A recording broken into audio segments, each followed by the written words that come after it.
Surprise, motherfuckers. Drive your best hit with us. Yo, it's Wednesday night. Ladies and gentlemen, we are the Keyboard Warrior. Okay, Fred's will be back in a second. He's in this little choppy. He'll be back in a minute. Let's give it a second. But we are the Keyboard Warriors, presented by SpicySports.com and represent. My name's Eddie Law. Fred Kirby will be back here in a second. Tank's already in here with the Marty. What's up, boy? Coming off a packed UFC 274 week and weekend, we had a hell of a card, to be honest with you. A lot of fun shit. What a card we had this weekend. Whoa, 100%. That shit was wild, boy. Wild shit. Is it me or the comments a little different? I haven't seen that shit before. All right, whatever. Fuck it. I like it. Don't matter. All right, so again, UFC 274 main event. Charles Oliveira taking on Justin Gaethje, finishes him off a rear naked choke. But we'll talk about that in a second.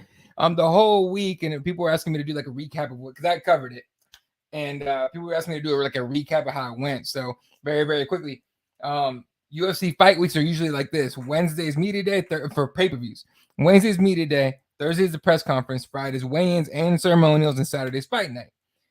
Media day was dope, like getting to see the fighters up close. Now we only got to see the main cards. Fred, tell you what's up, boy? What up, big dog? Okay. Yeah, there we go. All right. There we go. All right, boy. All right, Otis and Marty and Marty, Jesus, Otis and Tank, my bad, Tank.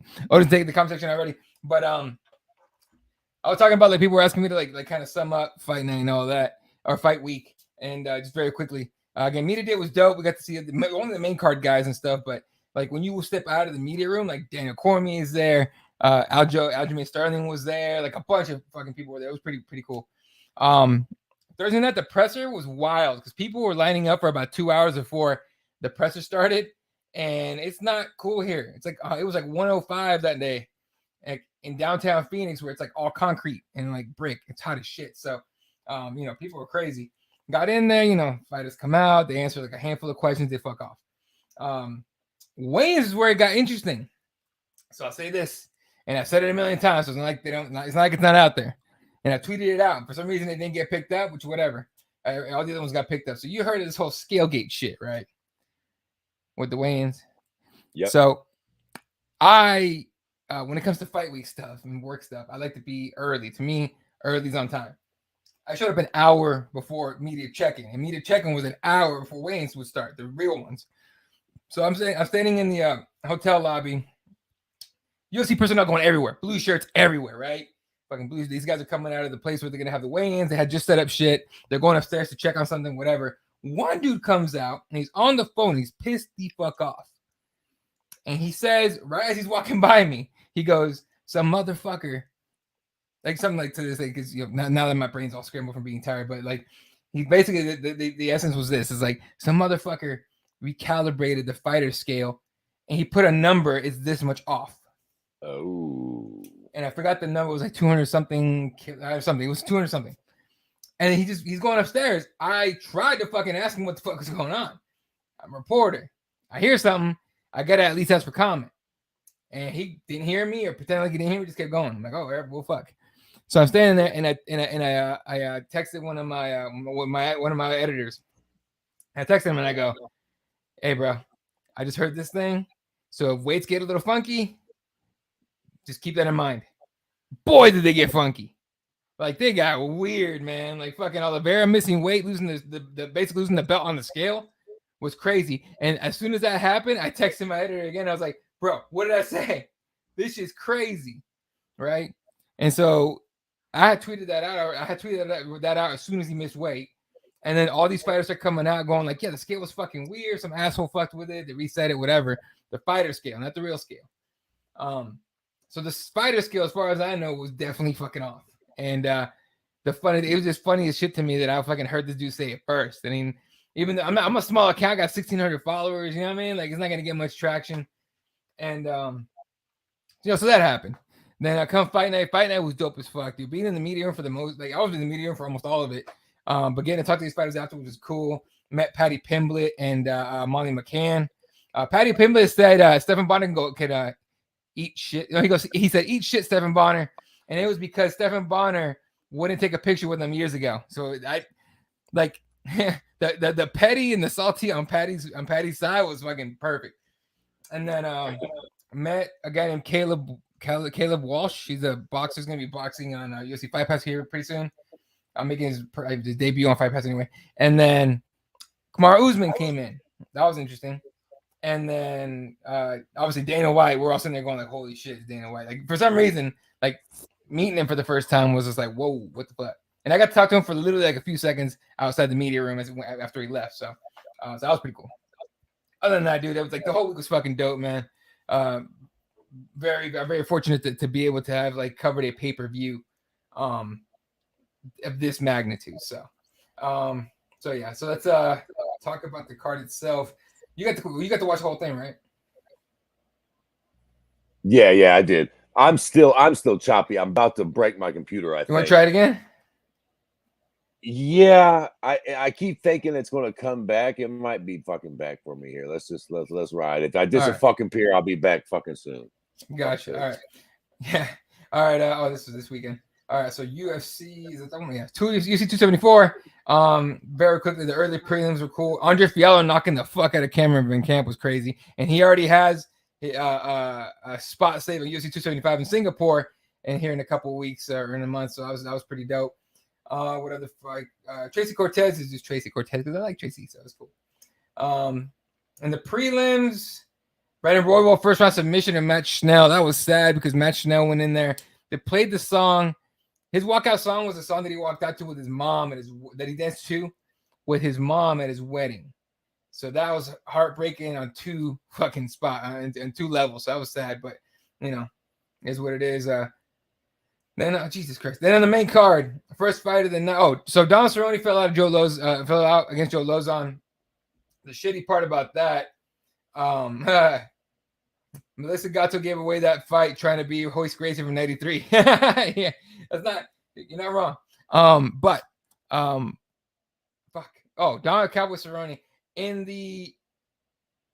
on media day, he was asked about, first of all, they didn't want us to ask him about retirement, so we didn't. But he was asked about a lot of things we was looking forward to as far as the crowd goes, and he goes, seeing my son seeing me walk out. He was in tears. Like, so the way he was acting the whole the whole week, to me, looked like a man that was about to retire. Right? I think had he fought and won, especially by finish, I think Cowboy would have retired that night. Instead, he's come out recently and said he's got 2 more fights. That was the same thing Shogun said, so, fair enough. First fight of the night, Randy Brown taking on of the main card, taking on Chaos Williams. Say what you want about the fight itself. A lot of people were booing it. So after Randy got his hand raised, I couldn't give less of a shit. That he was moving really well, in and out, light on his feet, popping the jab. He got too cocky though. He got hit a few times. He even got dropped. So, but Randy Brown's getting better, and actually, I think in the next couple fights, he's going to show y'all something real. Then Ovince Improved beat Shogun Hua in another fight people were booing the shit out of and everything. It wasn't the most active fight either.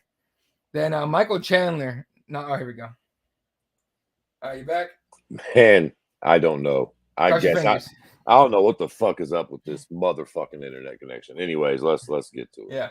So yeah, we were talking about all the other fights and everything, but we're on the Michael Chandler Tony Ferguson fight, dude.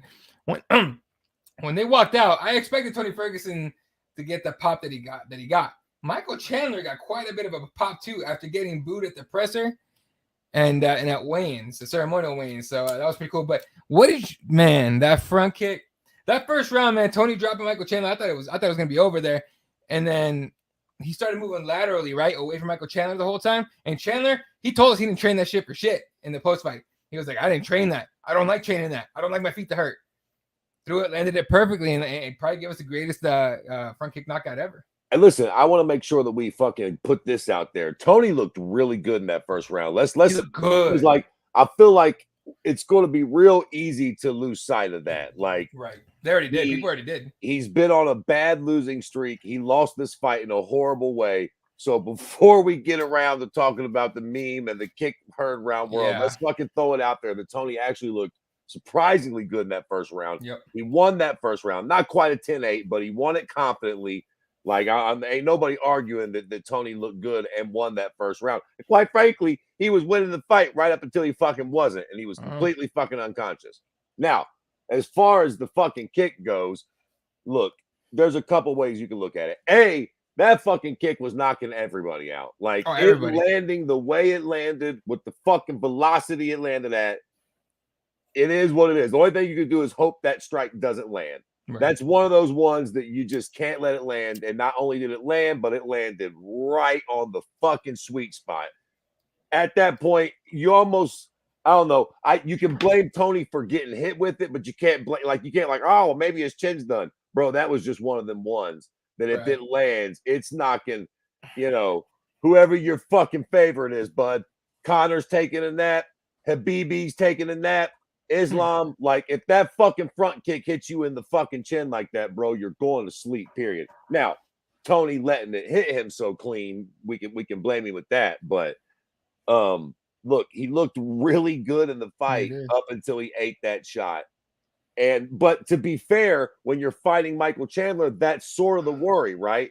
Chandler's not the guy that's going to catch you in a fucking reverse guillotine or a cocksucking fucking Darce choke or whatever the fuck.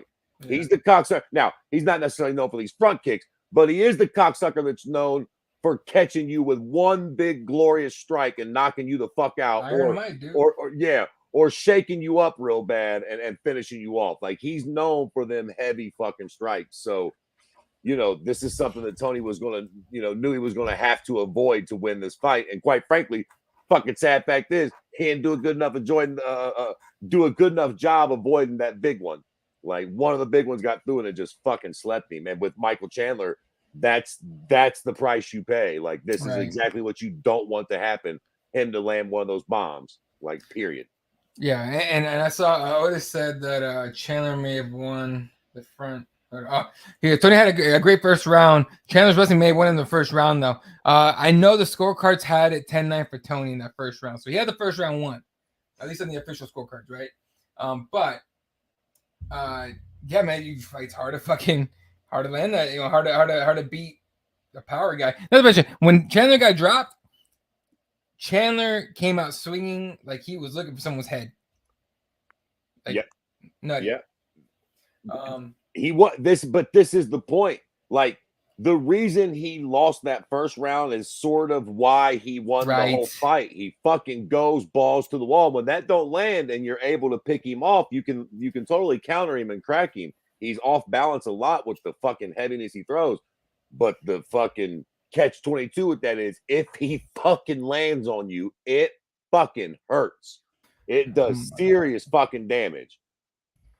It's fucking nuts, dude. The kind of power that Michael Chandler holds and everything. He's getting bigger too. Like, he was talking about, he was trying to make the weight cut easier, so he wanted to get lighter.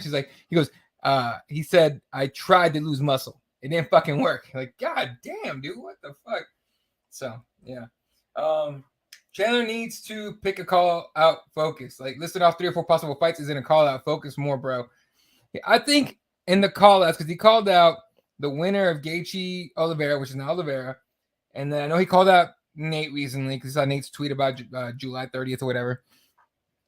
I think he really wants that Conor fight. Like, he really wants that Conor fight. I think the reason he did that is because the fights he really wants, he's probably not getting. Like, he might fuck around get that Conor fight, but Conor at 170 for Chandler, I don't know, maybe. But I don't know. Conor's got that wild card name, man. I don't know if they'll. I mean, Conor might be trying to get the Usman fight. As pissed off as that would make all of us, I mean, you never fucking know. Conor's a wild card, and excuse me, him getting another title shot this soon. As impressive as that performance was, I don't think we necessarily, not as long as Islam breathes breaths. I mean, we'll get into that here in just a moment. But I'm sorry, you probably ain't getting that Oliveira rematch, not right now, homeboy. So it's like, you threw them two out there, but let's be real. That's probably not happening. You know what I mean? You're not getting the next title shot more than likely. probably ain't getting Connor more than likely. I mean, that's debatable, but Connor's a complete fucking wild card at this point. Everybody wants Connor, from fucking, Jake Paul to motherfucking Usman. So we'll see how that all fucking shakes out. So I think he just threw out a few things. Like, I think he knew some of that wasn't going to stick. But I mean, listen, at the end of the day, closed mouths don't get fed. You just came off a huge knockout. You might as well shoot your fucking mouth off and talk your shit. No, you're 100% right. Otis was good. How about Chandler versus Poirier? He did. I think Poirier called him out, and Chandler's like, "Yeah, I have no interest in that." Like, he just straight up said, "Like, I don't care. I forgot about him." He literally said, "I forgot about him." Like, God damn, all right. And then Beneil Dariush needs to fight against somebody. That'd be a good one. I ain't mad at that. I feel like that might be where we're headed. Yeah. So sad to say for Chandler. I feel like that might be where we're headed. Beneil. Probably. All right, co-main event of the evening, a very, very, very forgettable one. No one cared. No one cared. In the media room, no one cared. We all actually, at some point during I'll say this shit. At some point during the co-main event, someone flipped out their laptop and completely legally watched legally, as in we did it right. The Canelo fight instead, where Canelo got picked the fuck apart. So, we watched that instead of the co-main after a while because that was just bad, dude. It was just fucking bad. And then, I think Pat Barry came out today. I heard he came out today on somebody's show. I want to say it was a Nosy show, talking about, I don't care what people think about me. We had the perfect game plan. It was the slippery canvas. And then Rose said something like, "I know I didn't win, but she didn't either." It's like, what the fuck is going on? What do you think is going on there? That shit's so weird at this point. Okay. First things first, before I fucking even get going on this, let me go back. So, what do you think they should do with Tony Ferguson? What do we do with Tony Ferguson at this point? He's on a horrible losing streak. Before we get off of that fight, I think again with Chandler, I don't think he's gonna get a title shot. I don't know if he'll get Connor, but he will get a big fight. He will get a top 3 guy. I mean, so it's sort of, we don't know exactly where he's going, but we know in what direction he's headed. Tony, on the other hand, now listen. Tony also was shooting that fucking mouth off a whole bunch. Yes. Now, if Tony front kicks fucking Chandler into oblivion, that isn't so much of a bad deal. But when you fucking shit on DW and the whole company in the lead up to the fight, and then you get knocked out like that, I'm not saying they're going to cut him, but what do we think they're going to do with fucking Tony Ferguson? Send him to the back of the fucking bus? Well, okay, so it's Tuesday, so the rankings have been updated, right? The rankings of whatever you want to call that. But Tony has only got down 3 spots to number 10, so he's still ranked. Okay. Even though he's on a 4-fight losing streak. So there's still weight to his name, right? The guys under him are Rafael Fiziev, who's fighting RDA, Armin Sayukian, which now, but Dan Hooker's right there. Okay, I'm not mad at Tony Ferguson with Dan Hooker if Ferguson's okay to fight. I know his CT scan was negative and everything. Okay, so quickly, so as not to spend too much more time on this fight, and we can get around to that atrocity that was the fucking co-main event. Yeah. Would you rather see Tony get matched up with a guy that is a few fucking spots below him and give him quote unquote a gimme fight or a tune-up fight, if you will? Or would you rather, based upon his performance in that first round, say fuck it and just throw him right in there with a Dan Hooker or somebody that if he gets that W, he's right back on the train? I like the first one. A tune-up fight. Yeah. I ain't mad at it. I agree. I think we never really get that. And I think one of those, because I think he obviously still has the ability to beat the fuck out of somebody. So give him somebody with a remote name that he can get a really good performance against and then get him back in there. Okay. All right. And we don't think they're cutting Tony, right? As much as they're not going to cut him. Okay. We asked if his job was basically in a way, if his job was in danger, and Dana White said no. That dude looked great. He's still a top 10 guy in the world. Fair enough. Okay, so Tony said, okay, all right. Now, co-main event. Listen, I fucking love Pat Barry as much as the next guy. We all love fucking Rose. Carla's, she always has been. Let's just keep it a bean. But yeah, bro, this fight fucking sucked. Spare me all the good game plan shit. I don't give a fuck. Be all that as it may. I don't give a fuck. John Fitch had great game plans for all of his fights. And you know how many fans gave a fuck? None. Listen, there is a discussion to be had on okay, let's have a realistic conversation about this. Mhm. The fighters do not technically owe us shit, Uh-huh. right?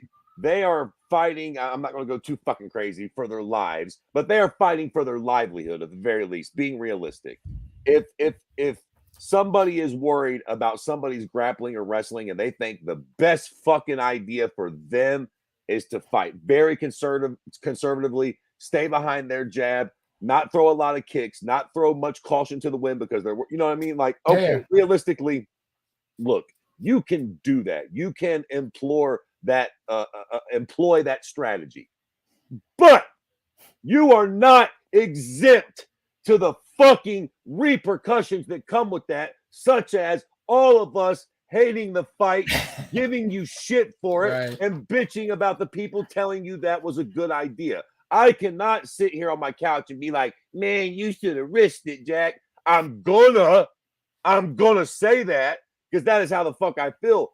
If you as the fighter are like, yo, this ain't the WWE shit weasel. I was trying to win the fight. I'm not gonna go out there and fight like Michael Chandler and get fucking slept to make you Right. guys happy. Well, fair enough. I mean, there's not a whole lot we can really, you know what I mean? It fucking is what it is.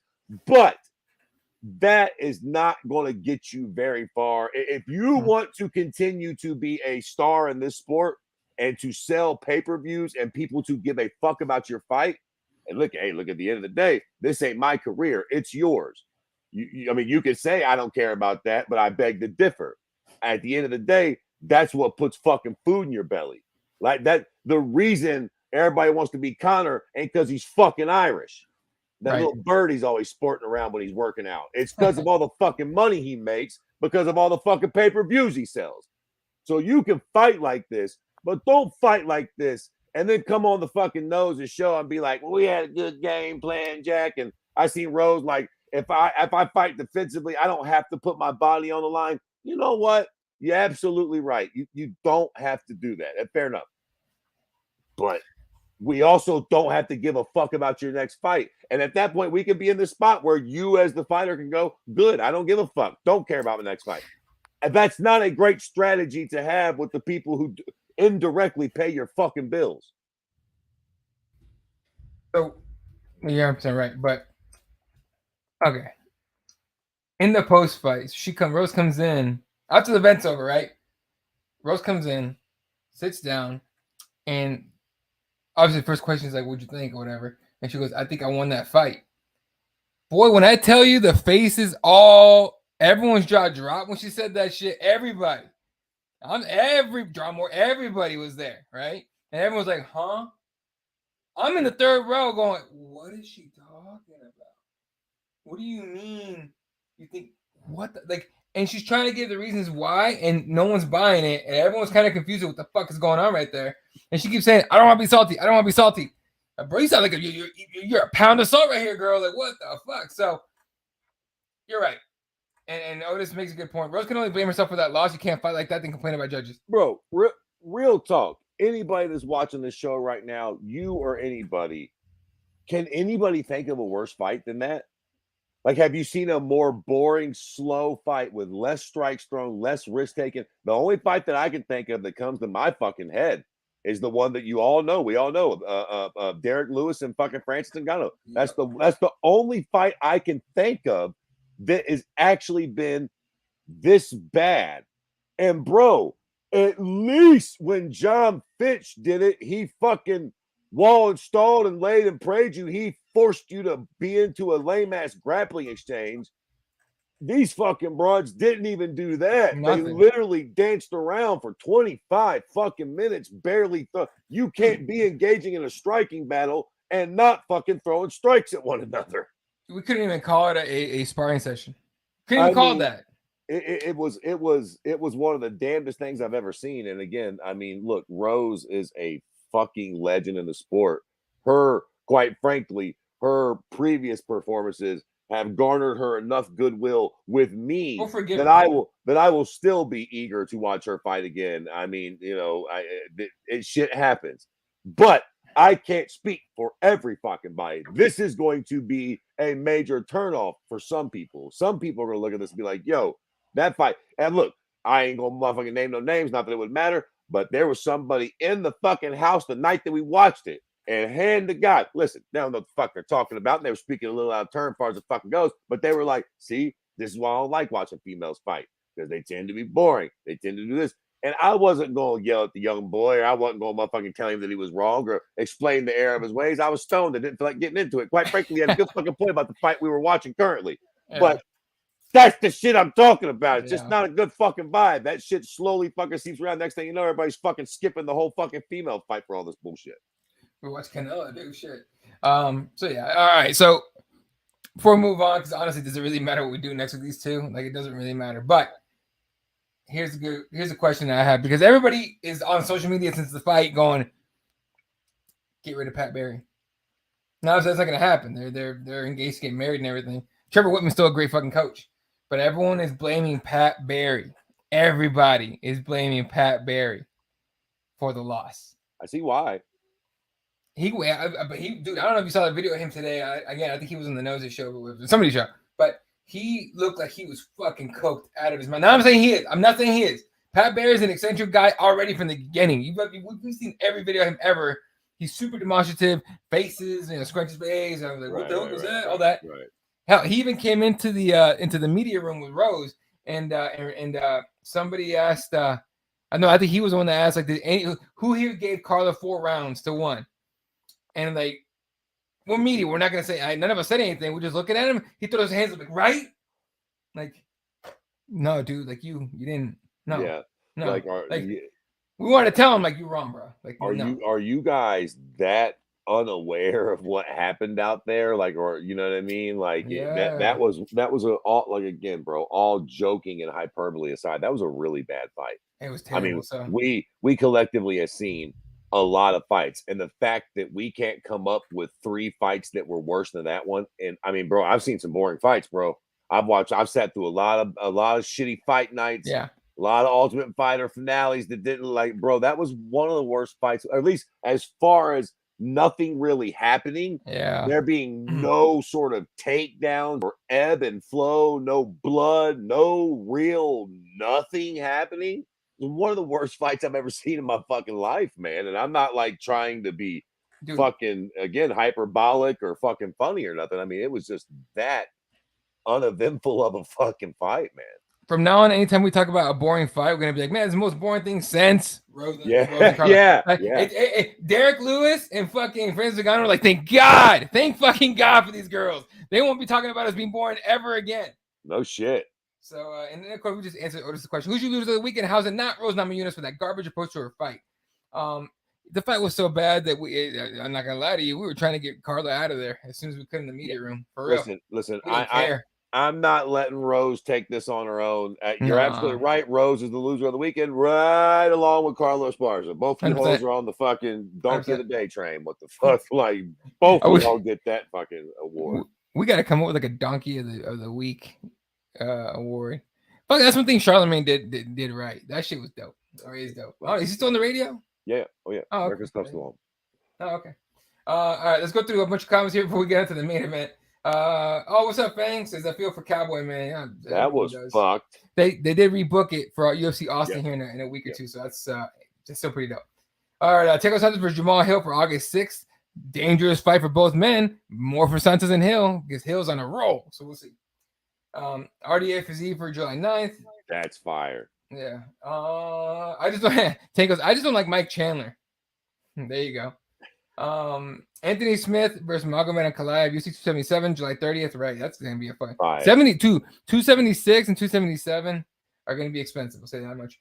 Now, Sean O'Malley finally gets someone that can fight back for a change, other than Chito Vera. Sean O'Malley versus Pedro Munoz, UFC 276. International Fight Week is gonna be insane. I don't know if you look at the prices at all, or if anyone has. They're ridiculous to the point where I'm not going. Cody Garbrandt versus Hani Yahya, July 9th. That's solid. Okay. This one broke last night. Brandon Moreno versus Kai Kara France for the interim belt at UFC 277.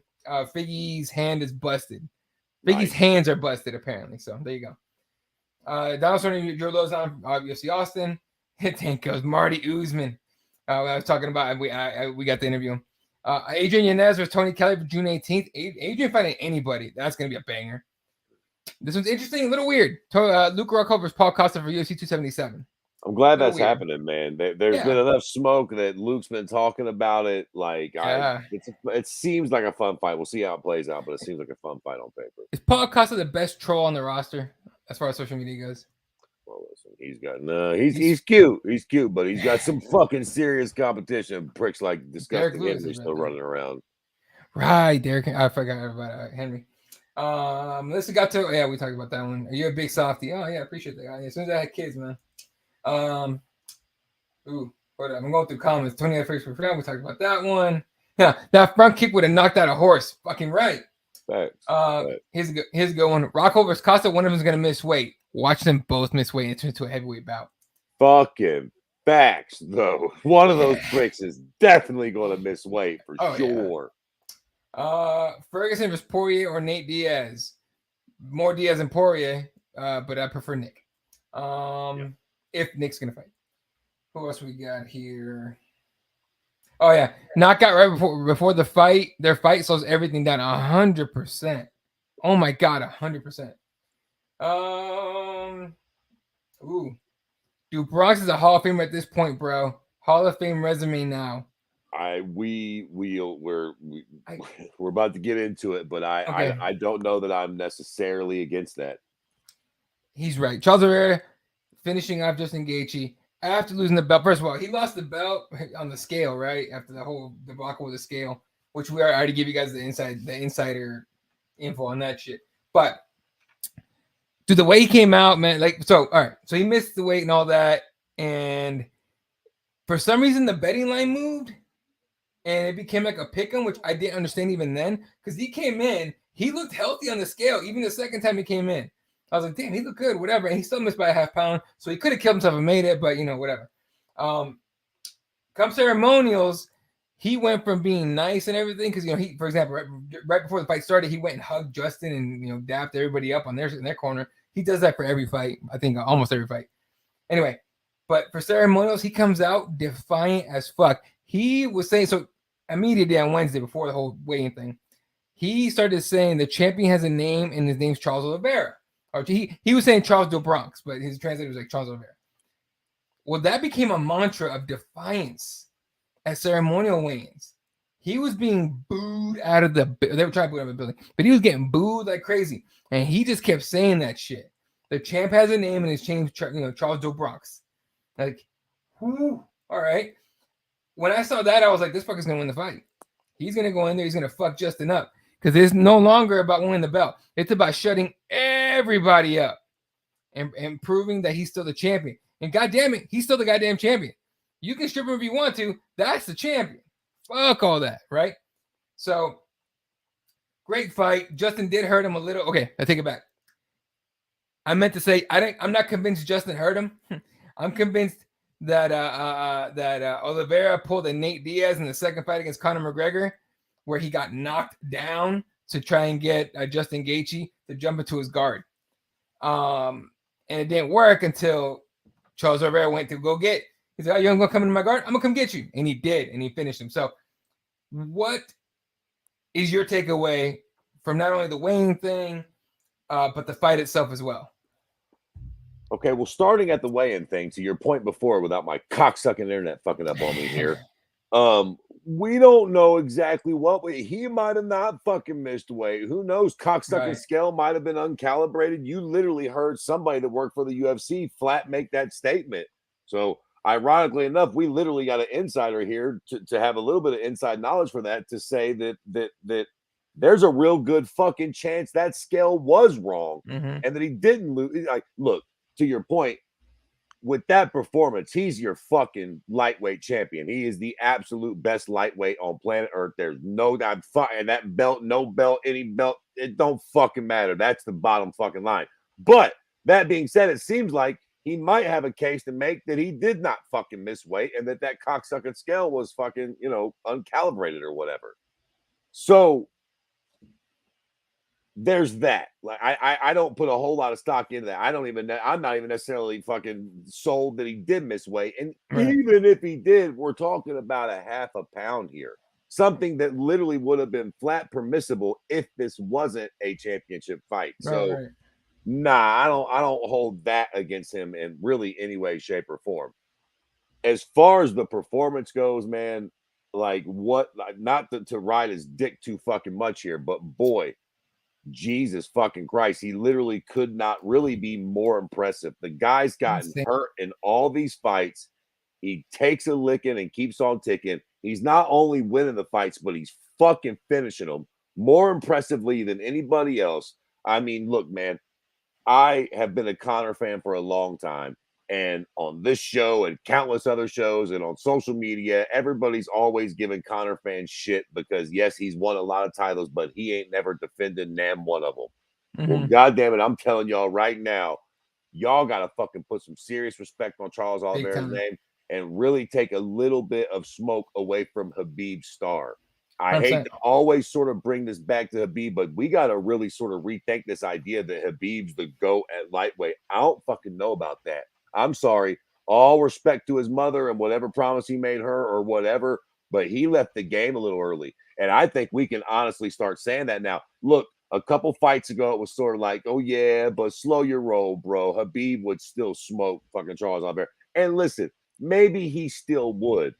But at a certain point, bro, we got to really start putting some respect on his name. Be like, maybe he wouldn't. Maybe Habib would get smoked by Charles Oliveira. Like, Right. maybe he would. Charles Oliveira is real fucking good. And I'll tell you what, just to sort of fast forward this conversation a little bit, I think Islam is next. He has to be. Islam Makhachev has got to be the next person in line for Charles Oliveira. It's the only fight that makes sense. They're both on these huge fucking win streaks. Islam is basically the heir to apparent to Habib. He has a very similar style, not completely. Quite frankly, one could argue that he's more talented than Habib. He has Habib's grappling. Maybe if Habib's grappling is a Better 10 feet or better hands. and better striking. So, like maybe if Habib's grappling is a fucking 10, his is a fucking 8.5, 9, but he has better fucking striking. Yep.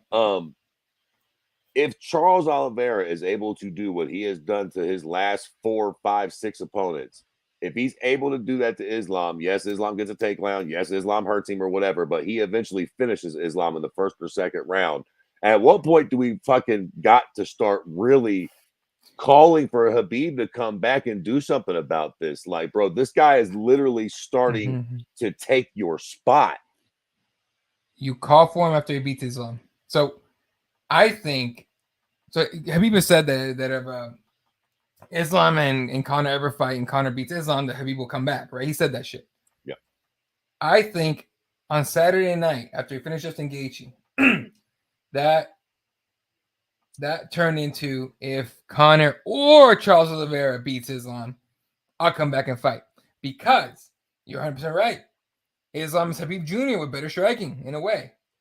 I think if Charles Oliveira comes out here and smokes Islam, Habib's gonna come out there like he's got to go fight for his little brother. You know what I mean? Like if your little brother gets beat up, you're gonna go find the guy that beat him up, fuck him up yourself. I think that's what's gonna happen. I think that's the one thing. I think Oliveira is there's better chance to get Habib out of retirement through Oliveira than Conor, in my opinion. And let's just go ahead and have this conversation right now too while we're at it. At this point, before the Islam fight, has Charles Oliveira surpassed Habib as far as record or resume goes and stuff? Like, I mean, there's nobody that Habib beat that Charles hasn't now, right? Like all of Habib's big wins, Charles beat them too, right? Short of Conor McGregor. Pretty sure. And I mean, listen, is anybody picking Conor to beat Oliveira right now? I mean, you know what I mean? Like, it's not like that's the one that Charles needs to prove. If anything, it would have been Chandler or Gaethje. You know what I mean? Poirier. Yeah. Like Poirier beat fucking Conor twice. Again, as much of a Conor nut hugger as I am, I don't think anybody's like, oh, if Oliveira needs to beat Conor to prove his fucking legacy. All right, let's go to Habib first, right? So this is Habib's resume. And let's just really look at like the last 5. You know what I Okay. mean? Like those last big again. Who did he beat that Charles Oliveira has not beat more impressively? You know what I mean? Let's go. If we're gonna go last 5, let's go. Justin Gaethje, Dustin Poirier, Conor McGregor, so Conor, Ale Quinta, Edson Barbosa, and that's 5. Let's say Michael Johnson too. But yeah, throw Michael Johnson in there too. So okay. So that's Habib. Okay. All right. So let's go to Charles Oliveira's record. And just from looking at it right now, it damn sure looks way more impressive. But let me pull it up for you real quick. Charles Oliveira. Here we go. This is his last 5. Justin Gaethje, Dustin Poirier, Michael Chandler, Tony Ferguson, Kevin Lee, Jared Gordon, Nick Lance, David Timmer. So the numbers are different. Right. And I would say after that first 4 or 5, it starts getting a little bit the Jared Gordons and the Nick Lances of the world and stuff. So fair enough. And but he did finish those guys. I mean, look at that. He finished all those cocksuckers. Jim Miller, David Tamer. They're all finishes except for Tony fucking Ferguson, son. I would say that Oliveira's probably edges Habib a little bit on the way he did it. Yeah, I agree. I agree. So there's that. So I think I honestly think we have a better chance of getting Habib out of retirement through Charles than through Connor. But you know Habib jumped out of a fucking case to fuck up Dylan Dance. He was talking shit. So you never fucking know. Okay, and just hypothetically here, if they do the Islam fight and Charles Oliveira does finish Islam, is it safe to say then that he has definitely surpassed Habib as just like the lightweight GOAT? I mean, 100%. I realize that Charles has losses on his record, but at a certain point, I made the Conor comparison because what Habib defended the belt one time or something, maybe? Ooh, once or twice tops. Who won it against? He won it against Quinta, right? Yeah, I guess, but that I think that was wrong. I mean, Al didn't have the fucking belt, so I guess I don't know who he fought to win. Who did Habib fight to actually win the belt? Al Quinta, that's fucked. Yeah, it was a vacant belt, I think. But anyway, clearly. So then he defended against Connor, Dustin, and Justin. So 3 times. Charles has defended it once against Dustin Poirier. So now we got I would count this one, but officially it won't. So that's it is what it is. Who did Charles win the belt against? Michael Chandler. It was vacant again, I think. Jesus fucking Christ with the vacant belts. God damn. They're all winning the belt against people who didn't deserve to have the goddamn belt to begin with anyways. Like, I mean, fuck, if Habib won the belt against Al Quinta, I'll take it, but that's kind of fucked. Let's see. Okay, so Bruce makes good he brings up more of the resume. Bruce says Duke Bronx is a Hall of Famer at this point, bro. Hall of Fame resume now. He is a submission genius. Most finishes in UFC history. Most submissions in UFC history. Habib doesn't have any of that. He doesn't have most anything. It's a good point. It's a good point, man. I mean, again, I don't mean to make this the fucking shit on Habib show, but it's a good point, man. I mean, and Habib, the more longer Habib stays on the sideline not fighting, and the more fucking impressive wins that Oliveira keeps putting on his resume, bro, it's hard to argue that Habib was ahead of him at this point until he loses, at least. Very much. Cloud's asking what happened to your Twitter. It got suspended, but here's his new one at James City Jesus on Twitter. Go hit it up. Cocksucking Russians got me or something, probably. Somebody did, man. Although we're hoping Elon fucking helps out here, but we'll see. He ain't even bought the shit officially yet. Apparently, they're still figuring that out. Oliveira has to stop trying his luck with these big hitters. Gaethje almost got him out of there. Maybe. I really think the scale was off. So, speaking of the scale, while you were talking about Charles and whether or not he's better than Habib, I actually Googled a little bit. So, Mark Ratner, the UFC official, everyone knows that name for the most part, finally released a statement on it. So, I told you that I was there about an hour early, right? So around like 7:30 is when I heard that guy walk by me. Okay. Right. So Mark Ratner, I don't know what show he was on, but he was on a show. He says, quote, I was on MMA on Sirius XM, apparently. That's what he was on. He goes, quote, well, people are talking about the night before. So he came out to say that the official scale was right, which he's right about that. The official scale was good. He goes, quote, what people are talking about the night before, there's a scale where fighters can come down and check their weight. Some fighters wanted to change the scale from pounds to kilograms. There was a lot of Brazilians on this card, which you can do. And I think they may have knocked it. And we don't have proof of anything, but it may have knocked the practice scale out of calibration. And he said, we found out there was a problem with the scale early Friday morning, somewhere around 8 or 8:30 a.m. We got another scale that was calibrated and put it out there. Bro, I was the first one to fucking hear about that shit. I just realized that right now. So they found out around 8 or 8:30 that the fighters know. You're talking half an hour before the weighing start. Olives got fucked here. Maybe not on purpose, but he got fucked.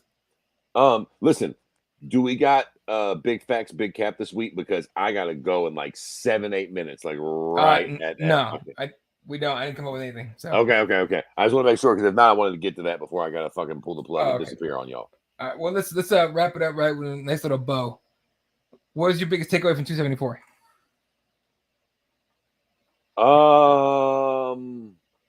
There was a few, man. I guess my biggest takeaway is just Charles Oliveira is a Hall of Fame fighter, a generational talent. I mean, Mhm. again, I've been a big protractor or detractor or what I've been a big it's been hard for me to let go some of those previous performances, the Paul Sure. Felder performance where we've seen him somewhat fold. And I just keep feeling like that guy's still in there. Right. Gaethje even said it going into the fight, like, that once a quitter, always a quitter. I That was a quitter's in quitter. there somewhere, and I'm going to fight. And I bought into it. I thought, listen, Gaethje's fucked. He probably will.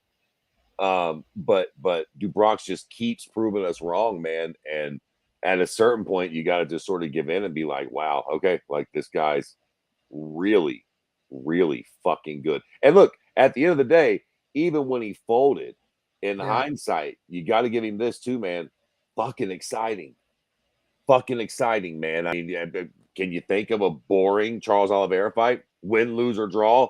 Whether he folded, even when he lost to Paul Felder, it's because Paul Felder beat the fuck out of him in his guard. It wasn't there was not he wasn't hanging on and trying to make the fight. I mean, the dude's never ever been in a boring fight either. Yeah. Win, lose, or draw, it's super exciting.